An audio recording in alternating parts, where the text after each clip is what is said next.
Anko Nasruu Ahmadiin jedhama hoogganaa mana barumsaa Sanbatee sadarkaa lammaffaati.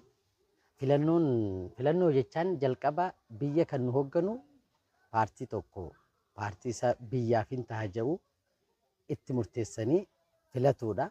Filannoon kun biyya guddina irra jirtu tana baay'ee hin barbaachisa. Maaliif biyya kan hoogganamaa jiru hoogganaa isa tokkooni.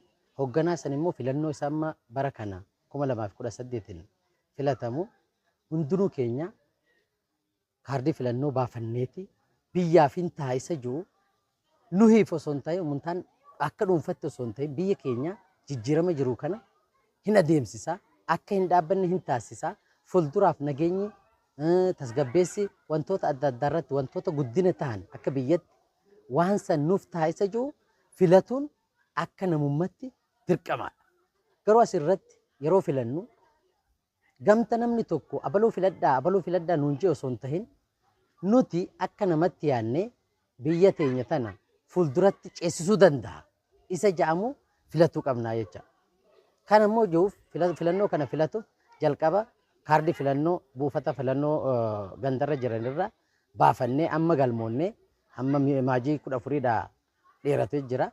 Achi baafanneeti gaafa filannoo jedhamu odoo hin kakaafamin baadanuu kakaafamne achi dhannees kan filannu ganaa gamta nutti himaa deemuuf ammumarraa kaanee eenyu akka filatuu qabnu carraa kanatti fayyadamneeti biyya keenya fuulduraaf waan ceessisu gamta ta'e filatuu qabnaan ja'a akka kiyyatti galatooma.